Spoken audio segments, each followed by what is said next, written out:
Assalamualaikum warahmatullahi wabarakatuh. Kembali lagi di channel Emak Saufa.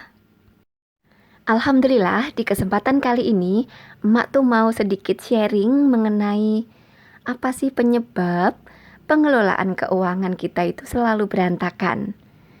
Nah, kenapa ya Bunda ya?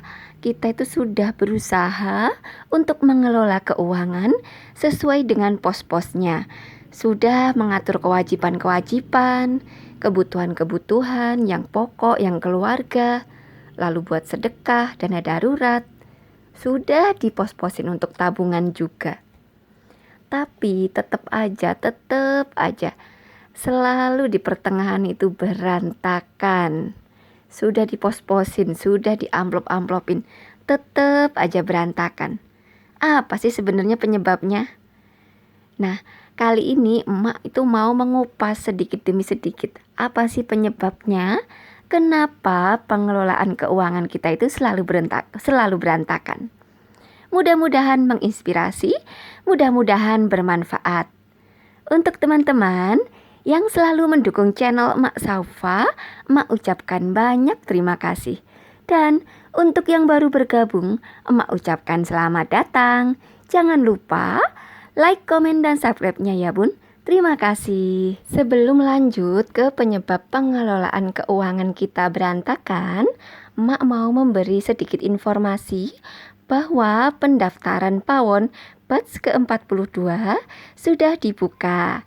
Nah, bagi bunda-bunda yang berminat untuk kuliah perdapuran, manajemen perdapuran, lalu menu, food prep, dan lain-lain, supaya kita itu lebih pandai, lebih pintar dalam mengelola dapur kita, lalu rencana keuangan keluarga, bisa langsung saja mendaftarkan diri, jangan sampai ketinggalan. Lanjut, penyebab pengelolaan keuangan berantakan. Yang pertama adalah ekspektasi. Kenapa emak bilang ekspektasi? Karena kita tuh selalu ya ekspektasinya itu selalu lebih tinggi daripada realitanya. Itu tuh biasanya gitu ya Bun ya. Suami kita penghasilan 3 juta. Yang ada di pikiran kita kalau suami gaji 3 juta, artinya kita bisa beli baju, bisa beli tas, bisa beli apa aja gitu ya, minimal 1 juta. Padahal gaji 3 juta itu harus buat bayar ini, bayar itu ya, untuk bayar kewajiban-kewajiban dulu, seperti itu. Nah, kalau kita sudah ketinggian ekspektasi ini bagaimana solusinya, Mak? Solusinya adalah kita harus sadar, kita harus paham, kita harus menyadari bahwa kenyataannya gaji kita itu 3 juta tapi harus buat bayar kontrakan, buat beli kebutuhan, beras, lalu buat bayar SPP anak-anak, lalu untuk dan lain-lain, dan sisanya untuk menabung itu cuma 300.000. Jadi tidak ada anggaran untuk beli baju, beli tas, dan lain sebagainya seperti itu. Solusinya kita harus sadar dengan keadaan keuangan kita.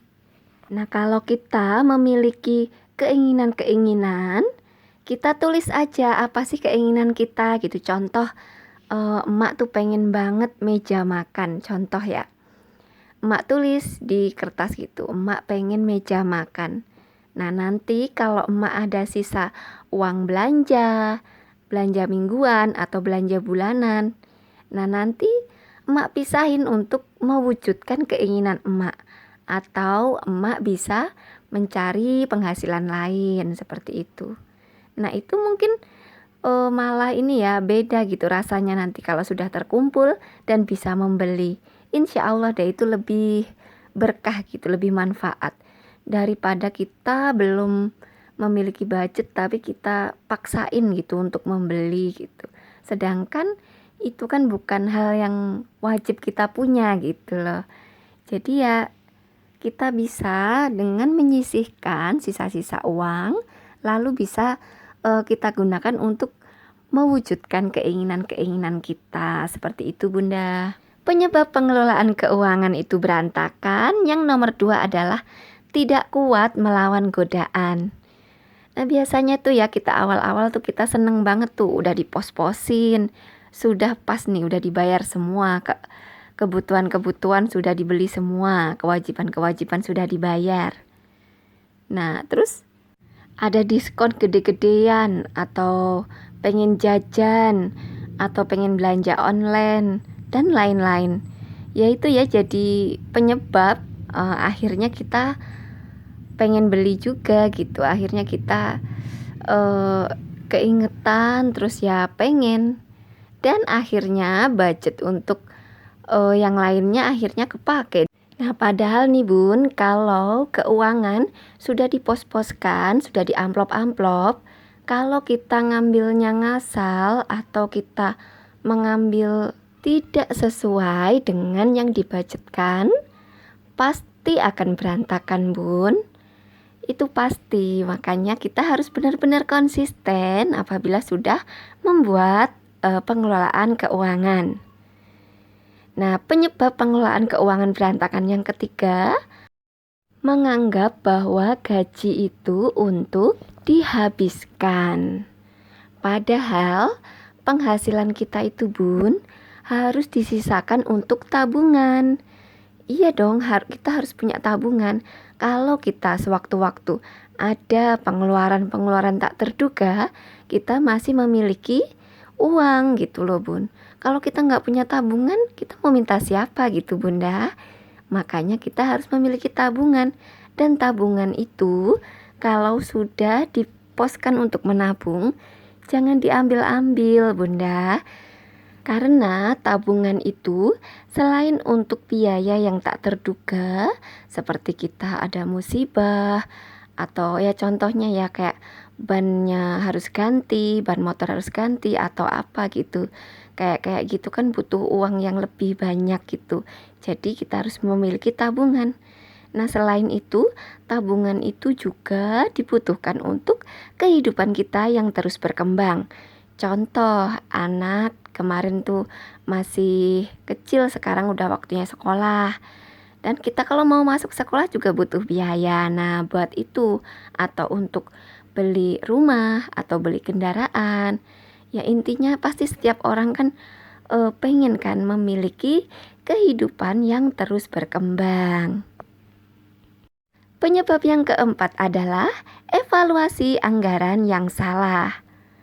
Nah, evaluasi anggaran yang salah itu seperti apa?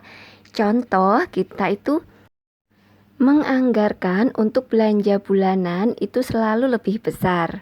Padahal belanja bulanan itu bisa kita tekan ya Bun. Karena kalau kita seumpama sudah stok-stok belanja bulanan dan akhirnya kita malah jajan, malah apa kan kayak gitu kan artinya anggaran kita kan salah gitu. Jadi lebih baik untuk belanja bulanan itu untuk beli yang pokok-pokok saja dulu. Nah, dengan menekan untuk belanja bulanan, kita bisa gunakan dananya itu untuk dana darurat. Karena biasanya tuh suka banyak ya pengeluaran-pengeluaran seperti untuk kondangan, untuk menengok, dan lain-lain. Nah, demikian vlog emak kali ini, mudah-mudahan menginspirasi, mudah-mudahan bermanfaat. Wassalamualaikum warahmatullahi wabarakatuh.